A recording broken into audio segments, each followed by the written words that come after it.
Astronauts to the moon. Ignition sequence start. 3, 2, 1. Houston, we have a problem. Liftoff. We have a liftoff. We copy you on the ground. You got a bunch of guys about to turn blue. What you're seeing here is a mirage. What's going on, everyone? It's Jeranism back with another video for you today. This video is a response to Sergey Ryazansky. This Russian cosmonaut recently commented on the Flat Earth, asking how could anyone possibly believe this bullshit. So, Sergey, let me shed some light on it for you. First off, next to you here in this article is a painting of Earth. It is a painting. So you're off to a good start, guy. Let's talk about some reasons why people question the space agencies. Starting with the stars that we can see from space or we can't see from space. Do tell. Where are these stars exactly? I guess you could just easily look through your telescope there on the ISS. I mean, imagine, no atmosphere. You should have the absolute best view of Mars, Saturn, Jupiter. But you guys don't even have a telescope up there. Pretty sure you're too busy growing lettuce for the first time, for the 12th time. Don't even have a telescope. How long have you guys been in orbit? 19 years. 19 years, $150 billion plus dollars, and you've provided what for humanity? Zip, zero, zilch. Sergey, tell me this. One of the often forgotten details of why people can believe that perhaps the Earth is flat, and perhaps you all are deceiving the world, is this. 19 years you've been in orbit. 19 years in orbit of the Earth, and not once, listen carefully folks, not one time has NASA or Roscosmos provided the people of Earth a 24-hour live stream of the Earth from space. Say what? Yes. And don't believe all the little fanboys that will come into the comments dropping links to 15-minute segments on repeat on YouTube or links to channels that have spliced clips together. Those are not 24/7 live streams. They are called lie streams. Don't get me wrong. If you do the kind of research that Globers do, you can find tons of places that say NASA has 24/7 live streams, even at nasa.gov. They claim here in 2014 that they're going to start providing 24/7 live streams from the ISS. However, if you just do the research yourself, you can go to Ustream. NASA has 2 channels, and neither one of those channels goes longer than an hour before they cut the transmission because they're on the dark side of Earth. That's hilarious. I mean, come on. You figured out how to get Voyager 1 and Voyager 2 to communicate with Earth from 13 billion miles, but you haven't quite figured out that live video feed from the dark side of the Earth yet. I guess you guys have never heard of these satellites you say exist. Well, newsflash, Sergey, we actually do live streaming from Earth, even if it's on the dark side. So you might want to talk to somebody down here. They can figure it out. Also, I can make a phone call 12,000 miles and there is no delay. And you clowns from 250 miles up have a 5-second delay? That doesn't seem right. I mean, they had a 1.5-second delay from the moon. They're 240,000 miles away, and you have a 5-second delay from 250 miles? It just doesn't seem right. And how can it be that during your interviews, which are always with children, do you never get interrupted by the blue screen, which can be seen every 30 minutes when watching the live stream from the cameras outside? Can the cameras inside provide footage when on the dark side of the Earth, but not the ones on the outside? Oh, and why are you astronauts, who should be very sharp, only ever given pre-scripted questions from children? Let's watch here as Peggy Whitson reads every single question and answer ahead of time, and listen to the questions from these little children, asking about career goals and using words like citizens and other questions that have been obviously given to them to specifically ask. We wouldn't want the scientist astronaut Peggy to get stumped by a hard question from a second grader, now would we? And even with questions she already knows, her answers could have been given by anyone. I mean, is this really the cream of the crop? Now let's watch her read. What would you be if you were not an astronaut? I think if I weren't an astronaut, I would still be working at NASA. I love NASA. What was your most memorable space experience? Well, living up here every day is actually an incredibly memorable experience. How did it feel to make history and become the first woman commander of an expedition? Well, in many ways, it was never something that I had necessarily planned on for a long time. So as you can see, she's clearly reading every single question or answer, and I'm sure that that girl just came up with the question of how did it feel to make history and become the first female leader of an expedition. And I'm sure this next child also came up with this question. What were the keys to reaching your career goals?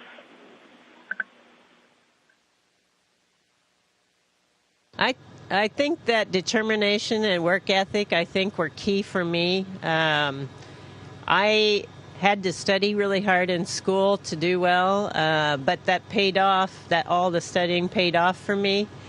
So I think determination and work ethic are extremely important. How does the food you grow in space taste differently from Earth? That's a good question. We've grown a couple of different things up here in space. When I got here, Shane was already growing some lettuce. When do you think civilians begin to live in space? Actually, that's a really good question. And Did that one stump you, Peggy? Okay. Now listen to this answer for the question of what's the most beautiful thing you've seen from the ISS. This is typical indoctrination. It's the point that needs to be hammered home to these children. Here she goes. to me, I think the most beautiful thing about our planet is looking at the limb of the Earth, the curve of the Earth that we can see from our viewpoint, especially at sunrise and sunset. It is an amazing time. What is your favorite book and why? I think, growing up, my favorite book was Illusions by Richard Bach.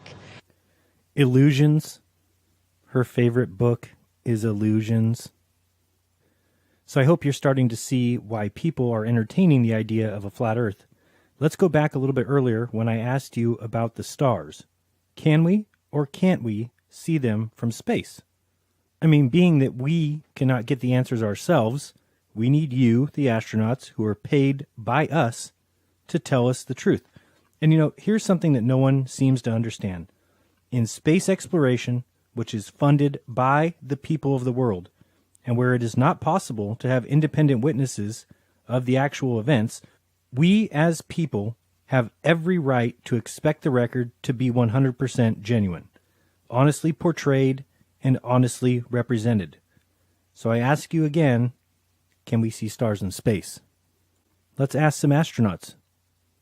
Whilst From in Mark space, Cameron. This is from Mark Cameron. Whilst in space, have you ever looked away from Earth into the black void?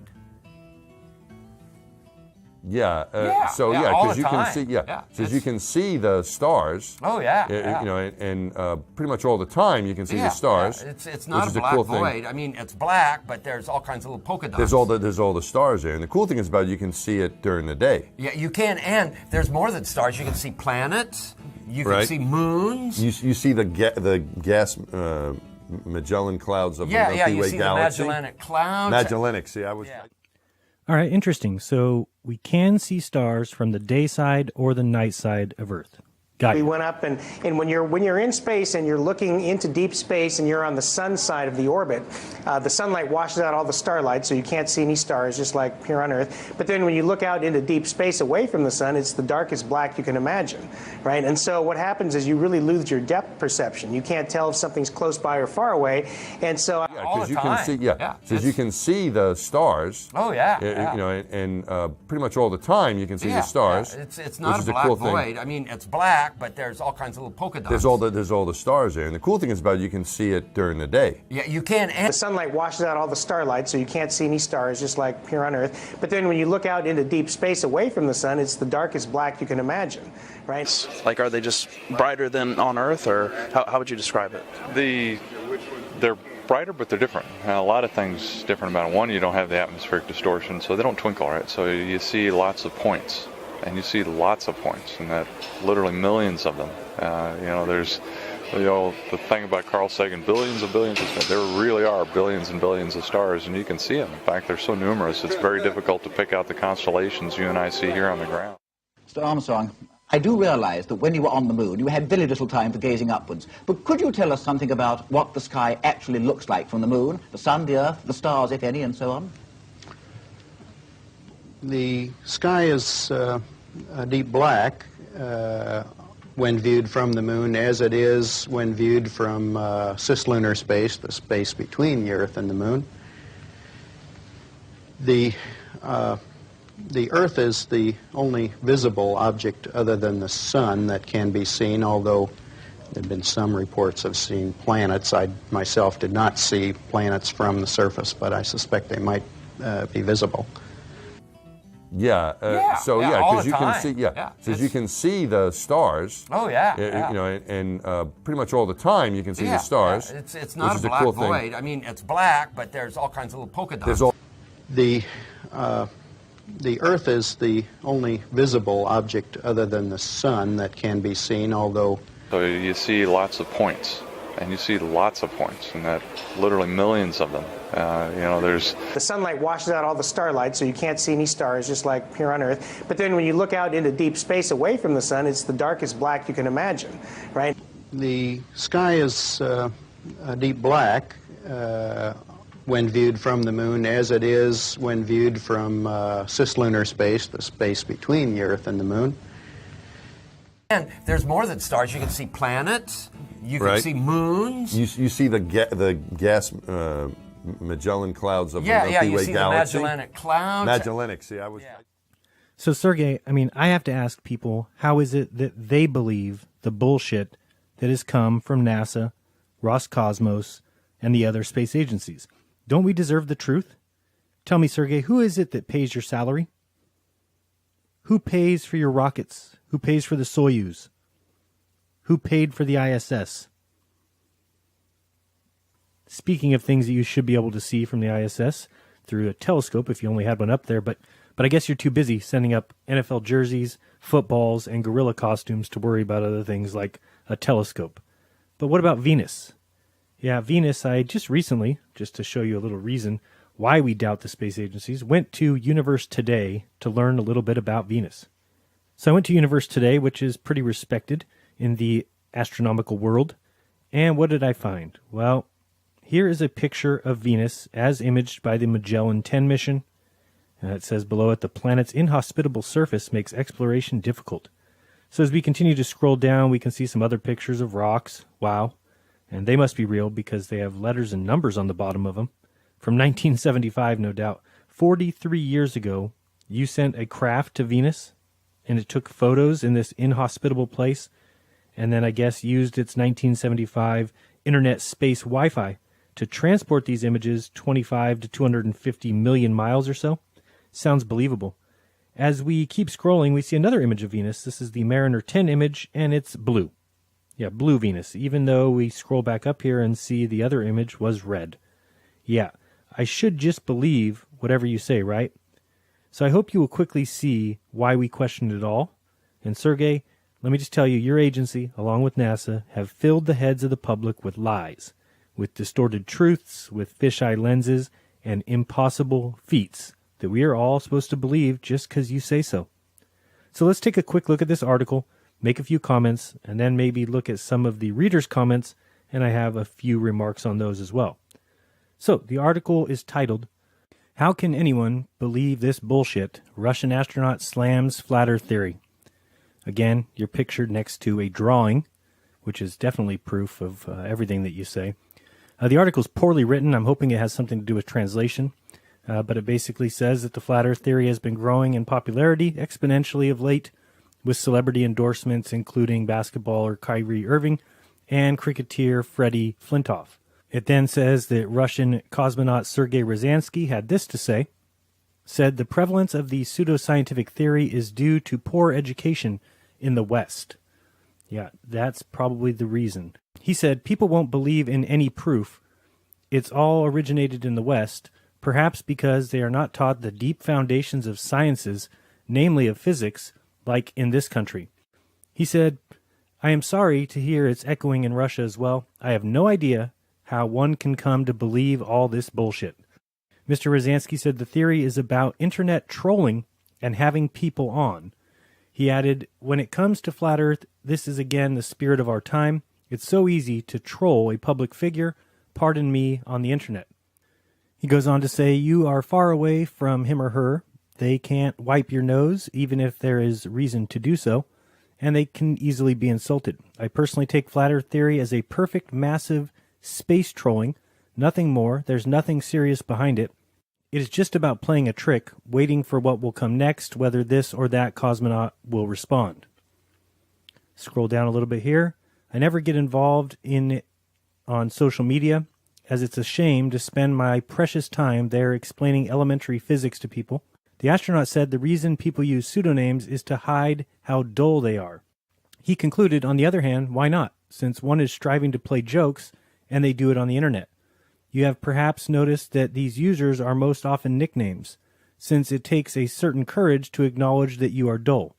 Mr. Ryazansky is known to have partaken in 2 space flights, having entered open space 4 times in his space career. Well now, Mr. Ryazansky, let me tell you a little secret. Most of the flat earthers I know, and definitely the ones speaking out about it on the internet, use their real names. I use my real name. Guess who uses fake names? Globe believers. The loudmouth know-it-alls who say they provide real honest experiments, the ones who use cool hard logic to soundly debunk the flat earth, that are oh so transparent, calling others frauds, and all the while, they are so transparent that they hide their rhetoric behind fake names, not revealing who they really are. So your theory is absolutely incorrect. The article continues, his spacecraft, the Soyuz MSO-5, finalized its 139-day ISS program and safely returned from orbit on December 14, 2017. We'll cover that shortly. Despite photographic evidence from space, and even though a spherical globe was postulated as early as the 5th century BC by the Greek philosopher Aristotle, adherents to the flat earth theory are growing in number. Data from Google Trends show that in the past 2 years, searches for the flat earth have more than tripled. Guarantee it's more than that. There have been several instances of high-profile celebrity endorsements, outrageous stunts to promote the theory, and media covering of the flat earth events that have helped promote the cause. A self-taught rocket scientist constructed a homemade rocket out of scrap metal in order to prove astronauts lied about the planet being flat. That is completely, totally, 100% untrue. He simply built a rocket, and on the side of it, it said, research flat earth. He's a stunt man. He was doing a stunt, not meant to prove anything or show anything. That is all just media propaganda, of course. The article continues, Mad Mike Hughes planned to launch himself 1,800 feet and fly through the air at 500 miles per hour in his steam-powered vessel made of scrap metal, but he had to abandon the launch after the U.S. Bureau of Land Management reportedly stopped him from using public land after reading about his plans in the media. Also, fanatics attended a sellout Flat Earth International conference to discuss everything from NASA lies to 9/11 conspiracies. Flat Earthers believe NASA is lying to the general public in order to conceal a stationary flat planet. The Flat Earth International community explains the community suspect the planet is circular disc shaped that relies on Antarctica to provide an icy wall barrier. Not true. The ice barrier is supported to prevent humans walking off the edge of the Earth. Not true. Flat Earther Mark Sargent told the BBC nobody likes this uncomfortable feeling to be in this tiny ball flying through space in this vast, endless universe. And the article goes on and on. It is a nonsense article. And Sergey Ryazansky, a lot of your little comments here are nonsense as well. Let me show you why. So, tell me this, Cosmonaut. Why is it then that in the 1/6 gravity, the moonwalkers moved slower? Please enlighten us, because at 1/6 the weight, so let's say a 200-pound man with a 100-pound backpack would go from 300 pounds to 50 pounds, but he has the same muscle mass. He should jump 10 to 15 feet in the air. He should leap over the lunar rover. Instead, they acted out on a soundstage and have lied about it for 50 years. Why can't you show water stuck to a spinning ball? Why, if I poured out a bag of Skittles on the ISS, would they not join together and make a sphere? They should. How do we know things are pulled to the center? Can I see one example? So water curves now too, huh? Even though for all time water has been used as our guide to what is level. You even admit it. The water in Australia is level with the water in California. Oh, because we're on a ball, you say, right? Well, not one of us feels the earth is moving. Not one of us feels it's spinning.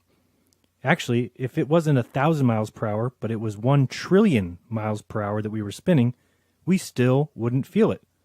If instead of a figure around the sun at 66,000 miles per hour, we were going 66 trillion miles per hour, we wouldn't know.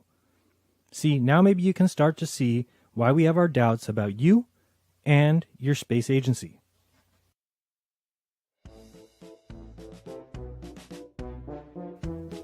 Now, what we're watching here is the lunar lander, the LEM, as it connects with the lunar module. And through each of these turns and flips, where exactly were the astronauts? Inside? Standing? Floating? Well, they wouldn't float because they're still under gravity attraction from the moon. So when they take off and yell, "Pitch over," did they fall on top of each other? Did they press a bunch of buttons? No, of course not, because it's all done with models. There's nothing real here. Speaking of nothing real, let's watch when Sergey Ryazansky returns from the ISS to Earth. But first, let's watch them be good planetary citizens and dump the LEM back onto the moon. So now, this is from just recently when Sergey and his little Cosmonaut friends jumped in the Soyuz and returned to Earth. Sergey, wave hi to everyone.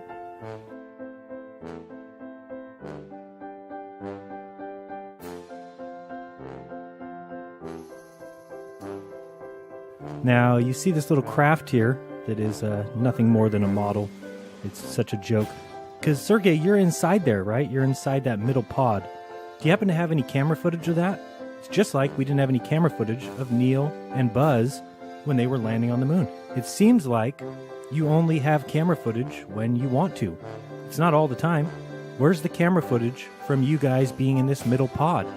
It would certainly be interesting to see, since the top pod that you folks can see, that burns up in the atmosphere, completely disintegrates, never seen again. The bottom part and the solar panels burn up in the atmosphere, never to be seen again. But the middle pod, it comes back with 3 humans inside of it. Let's watch this.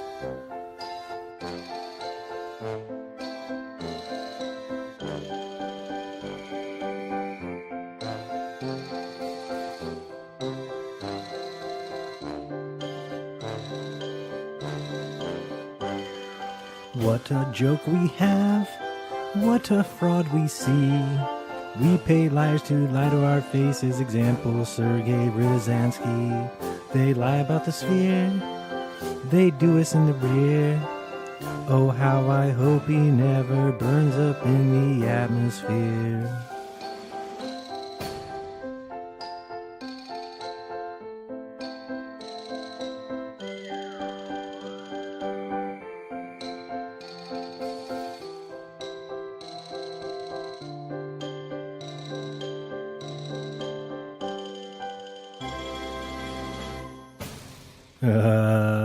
Bullshit. So let's take a look at a few more reasons to doubt NASA, and there are thousands. So first, let's watch this astronaut on the moon. Astronauts to the moon. Thank you. I completely agree, Dan Aykroyd. Look at his shadow here. It's on his right, or our right, which means that the sun would be to the left. Now, here's a pan to the right. This is not edited or spliced. The camera is just panning to the right, but now his shadow is straight ahead, or rather about 1 o'clock. Get a little zoom here. He does a little dance. Now he starts moving again. We pan to the right, and his shadow is now on the left. This is what the French call impossible. It is a total joke. It is a fraud. If you believe that man has walked on the moon, how? Why? It is the most insane belief that any rational thinking human being can have. It's evidence that you've turned your brain over to the Neil deGrasse's, the Bill Nyes, and the other liars like Sergey Ryazansky. Here we see the helium balloon that is the shuttle dancing before it comes to a stop. But I did want to look at a couple of these comments from this article. First comment says, sadly, the flat eartheist people are indicative of what has been going on in the West for quite some time now. The systematic dumbing down of society paralleled with the left liberal agenda, led by the Marxist originators whose intention is to dumb people down enough to accept global totalitarian government where they control everyone and everything. The dumbing down seems to be the most effective where the liberal left have overrun the education systems and where genetically modified food and enforced vaccination is prevalent. This person is actually not too far away from the truth. This guy comes in and explains it to him. They've been dumbing you down with the spinning ball theory. They want you to think we are a random ball in space that came from a big bang. It's all theory. Some guy comes in and says, who stole this bloke's lithium? To which he responds, you are terrible at insults, which he is. The person next says the flat earth is a belief system and is devoid of logic. Yeah, sure. And the spinning ball that none of us can feel, that has the attachment of the atmosphere, and we're flying through space around a sun that's 1,000,000 times bigger than the earth, that is full of logic. It's just so packed full of logic. That's the crazy thing. They would rather that the full history of science is wrong than their belief is correct on the origin of the earth. The fact that they believe that science is one big cover-up and a massive lie is tantamount to the philosophy they adopt. We shouldn't believe everything we're told, but to extrapolate that to shouldn't believe anything from NASA at all is completely hysterical. Here comes another commenter to say crackpots are devoid of all logic because, well, for the most part, ad hominem attacks are all these people have. Someone then says that this guy is deluded for calling himself a doctor, to which the doctor replies, I am a doctor in engineering, so I use science every day. I also have a telescope to see distant galaxies and stars. I also ask my own questions. I get my own answers. I research, and yes, I have researched Flat Earth comprehensively because it asks an important question. But the Flat Earth answer is wrong in my opinion. He goes on to say that he deals only in facts. He answers his own questions, but says, I'm not a yes man, but I believe Flat Earth is false, and you make up lies to justify your belief. The other guy comes back and says he has a Celestron Astromaster and a Nikon P900, and the doctor responds, well, I suggest you use them. He continues on saying that the Flat Earth is wrong, just as is the 6,000-year-old Earth, and there lies a huge problem. For Mr. Asks His Own Questions, he believes that Flat Earth means a 6,000-year-old Earth, which is incorrect, just as to assume that the Flat Earth is a Christian movement. Just because the idea of a stationary and flat Earth can be found in the Bible does not in and of itself make the Bible true. Just as if the story of the three bears and Goldilocks, if it also took place on a flat and stationary Earth, and then we found out that the Earth was in fact flat and motionless, that wouldn't make the story of Goldilocks and the three bears true either. The doctor here says that he uses his telescope to look at distant galaxies and stars, but my question is, how do we know how far these things are away from us? Let's take a look at this image here. Now, I could tell you that these two star systems are 25 trillion miles apart, and you might believe me. But what if I then told you that this is actually a microscope looking at the cells of the human brain? Different story altogether, right? Well, what is the difference between a telescope and a microscope? One looks in the sky, one doesn't. So we understand that when we look at a leaf under a microscope, we're not seeing farther, yet when we look through a telescope, much like the doctor says he does, we just assume that we are all of a sudden looking farther. Not even just farther, but back in time. This is the crazy idea that the entirety of the heliocentric world is founded upon, that the stars are an infinite distance away, and that they are huge. But where's the proof of any of this? Do you really think you can see 25 trillion miles, even up to several quadrillion miles, with your naked eye? If you do, well, you do so because someone told you. That doesn't make it true at all. The doctor comes back here and says, the density of stars visible through a telescope probably ends the lie that man was created specifically by a god. And there you have it. With one lie about how far away the stars actually are, they were able to remove this person's idea of God. But remember, he is not a yes man. He searches for his own answers and asks his own questions. Or does he? There are so many things that should tell us something is wrong. Very wrong. Go to Gigapan and search through the images there. Here's an image from Vera Playa in Spain. And when we zoom in here, we can actually see this background range of mountains here, which is 60 miles away. At 60 miles, 2,000 feet should be hidden. Well, guess what? None of these ranges is over 1,500 feet tall. So how can we see any of it? And you can find these types of instances everywhere. For example, the Peak of Canigou from Aloche, France. 163 miles away, the Peak of Canigou is 8,500 feet high, and at 1,000 feet of observation height and across 163 miles, we should be seeing 10,000 feet blocked by the curvature of the Earth. Yet, is that what we see? No, clearly we see these mountains. And it should be blocked to the point where we can't see any of these peaks at all. You'll have people come along who will say that we should see the beach or the base of these mountains, and that just isn't true. Look into atmospheric magnification and how the atmosphere acts above bodies of water and acts as a magnifying glass or a magnifying lens. But you'll see people run in and try and tell you it's refraction, which again has not been proven, or it's a mirage. It's the bending of light that causes these mountain peaks to be lifted up and placed right at the horizon for us to see. It's simply a crazy belief. So Sergey, while you might ask the question as to how anyone can believe this bullshit, I ask the same question. The space agencies have been everything but transparent. They tell lies and push a model that continues to be disproven over and over again. These mountain ranges are not being lifted up and shown higher than they really are. Let's say for a second that they were. Well then, the water is also being lifted up and shown higher than it is. And this defeats your entire idea that things are being shown behind any curvature at all. It could just be refraction, right? It's the lifting of the water and placing it higher than it really is. And hence displaying things behind this so-called curvature. Well, I agree. Sergey, how can anyone believe this bullshit? I found this recent article that Russia plans on placing a luxury hotel on the ISS. And you dare ask the question how anyone can believe in the flat Earth? I mean, how do people keep buying into your space fantasy of orbiting hotels? I mean, come on, ask Richard Branson how many people he has placed into orbit. Ask Elon Musk. Here we see a shuttle launch, and as always, the scene will cut to a different view entirely. One looking fairly realistic, the second one is an utter joke. We'll watch it another time, just so we can see that everything looks like it's pretty realistic here. And then we'll see that when it separates, of course, we get the CGI version, which completely looks like it's animated, doesn't look real at all. Why do we always have this moment where we go from what looks to be slightly realistic to insanely computer generated? Why, Sergey? Do tell. So, Sergey, please explain how with $52 million a day, all you can provide the world is CGI planets like this and fake images of Saturn like this.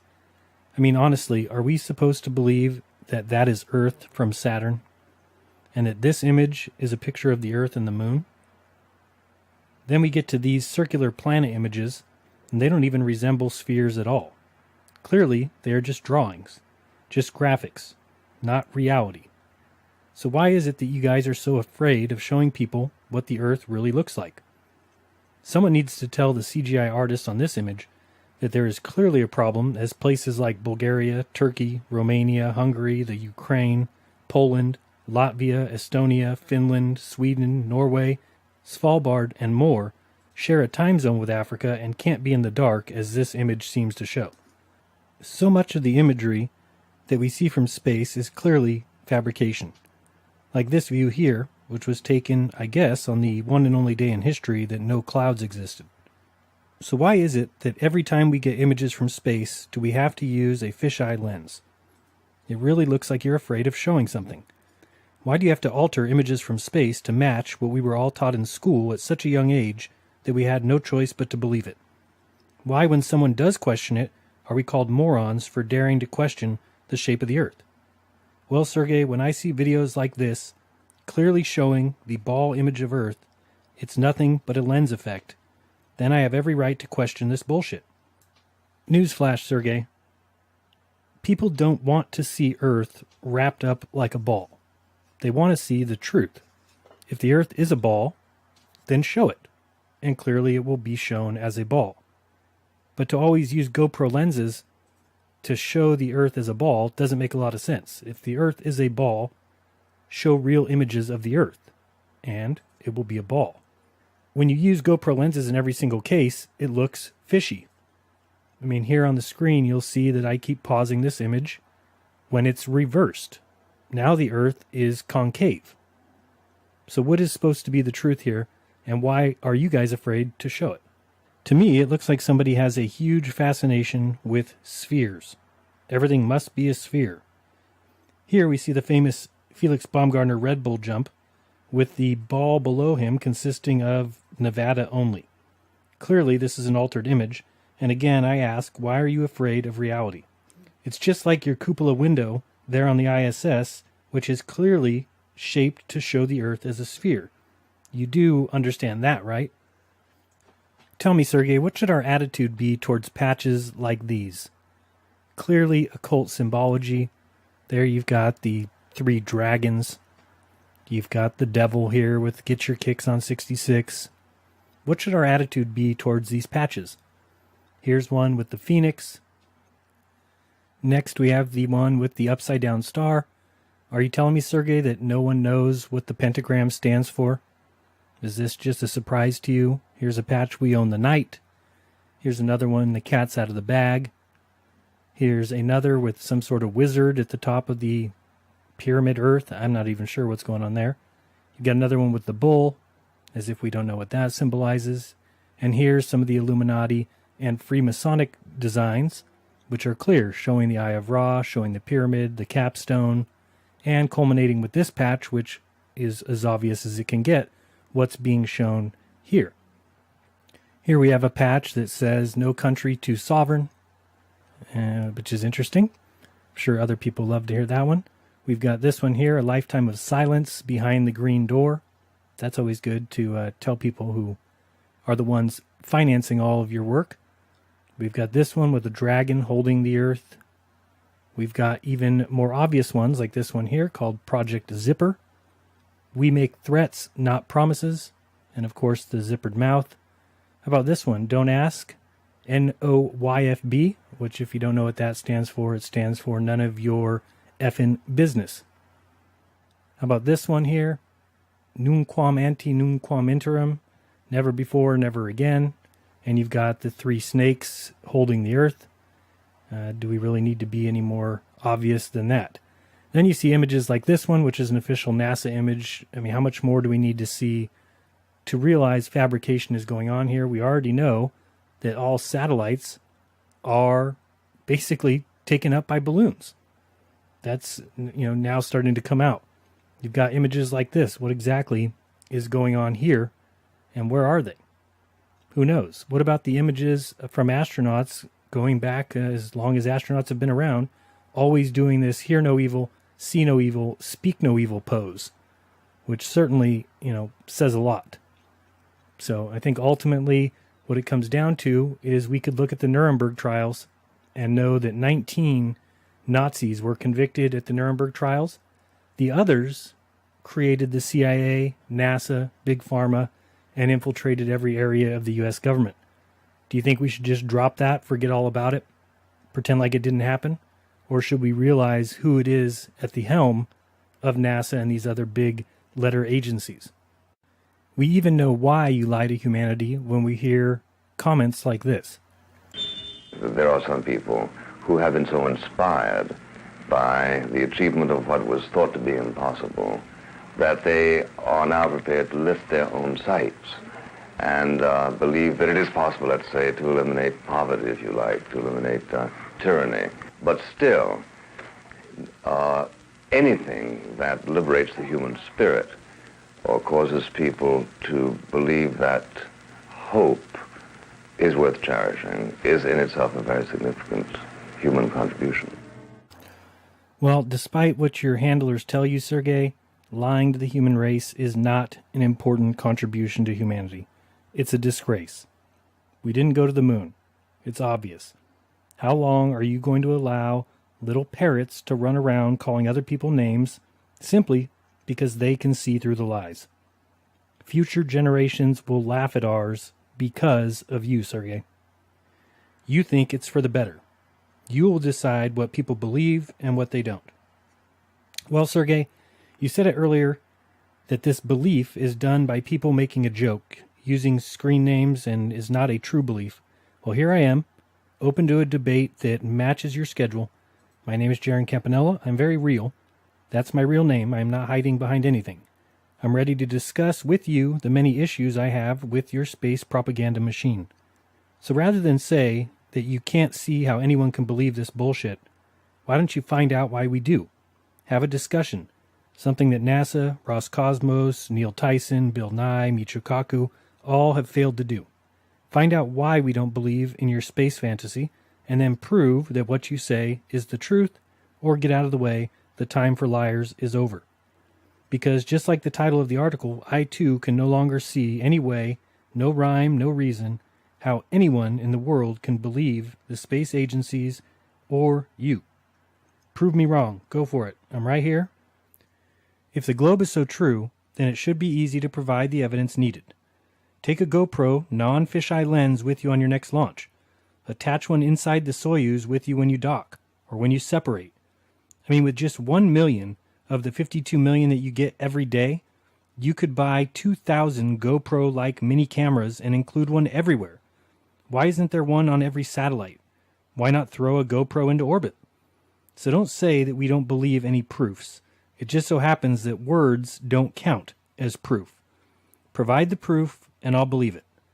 So prove me wrong, or I will continue to call your entire universe exactly what it appears to be. Bullshit. Be kind, don't lie, and open your mind and find your own truth. Till next time, this has been Jeranism. Peace.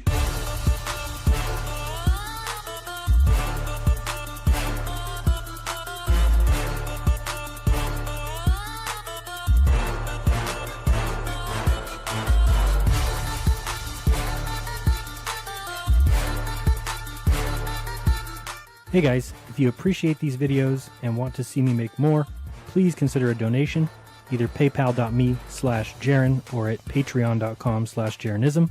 Your support will help me spend more time on research and more and better quality videos. Huge thank you to those who are already my patrons. You guys are awesome. And if you can't support monetarily, please share my videos if you enjoy them. Thanks again. Peace.